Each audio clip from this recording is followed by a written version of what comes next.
Okay, now it's time to actually build a production version of our React application, and what we're using for this, let's just go to our package.json. And inside here, although we've not really talked about it much, is some scripts provided from React. And when we start our application, it uses React scripts to compile and run our code.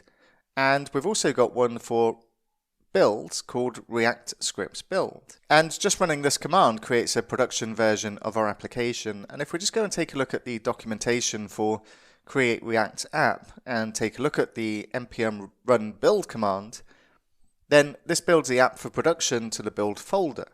It correctly bundles React in production mode and optimizes the build for the best performance. The build is minified and the file names include the hashes, and your app is ready to be deployed. It really is as simple as that. These tools make life incredibly easy for developers, and the React team creates what they believe to be the most optimized version that you can have of your application. Now, it is possible to not use this and use your own build configuration using Webpack and override some of the code that the React team believe is best for the React application, if you wanted to do that. But you really don't have to. And if we go and take a look at the creating a production build section, then it gives you an idea about what it's going to do. It's going to create hashed file names of our JavaScript code. And the reason it creates a hash is so that when you make a change and you redeploy your application, then the index.html file is going to be updated with a different hashed version or a different file name to that JavaScript file that's referenced in your index.html. When a browser comes across and loads your index.html, it's going to say, aha, this is a different JavaScript file that I have retained in my cache, so I'm going to download the new version.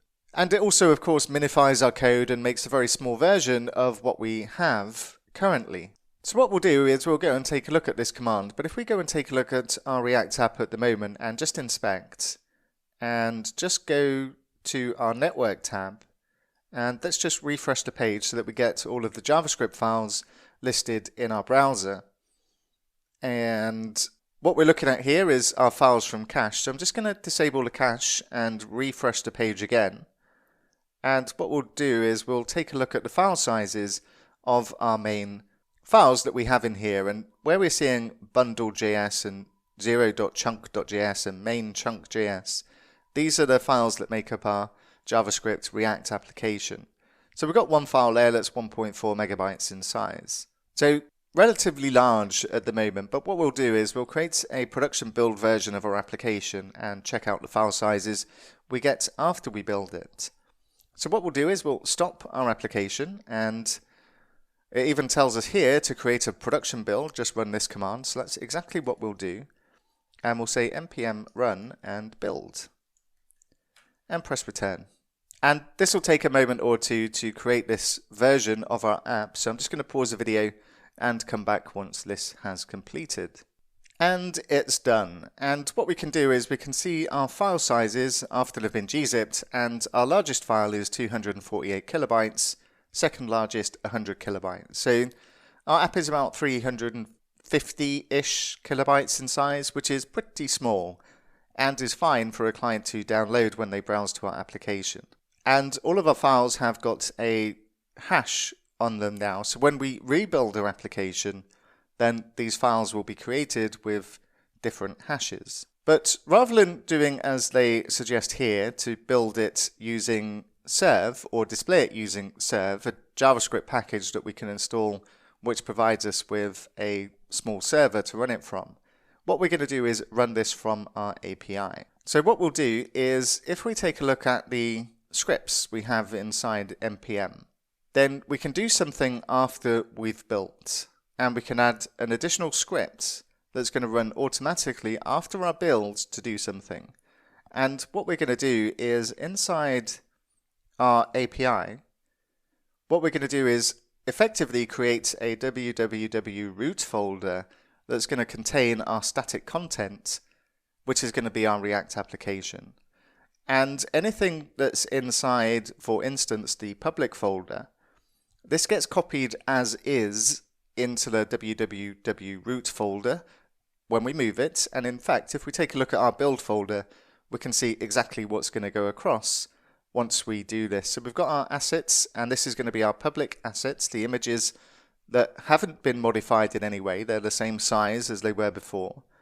Inside our static content is our JavaScript files that have been created from the build script, and we've got our CSS files in here as well as any media, icons, etc. So this is what's created, but what we're going to do is move the contents of this build folder after we run our application into our API, into a www root folder. So it's super simple to do this. All we need to do is add a post build script, and like I say, this is going to happen automatically after the build, so it needs to be spelt exactly as this. It's not a name that I've just made up. This is a conventional way to do such a thing. And what we can do is add a command in here, and we're going to say mv to move and say build, and then we tell our script where we want to move it to. And what we're going to do is go up a level, and then we're going to say /API and then /www root and add a comma. So once our build has taken place, then it's going to be moved across into our API folder. So we'll do this now, and what we'll do is we'll just rerun the build command. We'll create a new version of our application, a new production version of our application, and it's going to move that build folder into our API. So once again, I'll just pause the video while this is going on. And a bit quicker the second time round, but we can see that the move build command was executed, and if we take a look at our API folder, we can now see that we have a www root folder, and it contains the contents that was inside the build folder that has been moved from our React application, as it no longer exists inside here. Excellent. What we'll do next is take a look at how we can run our React application from our API server.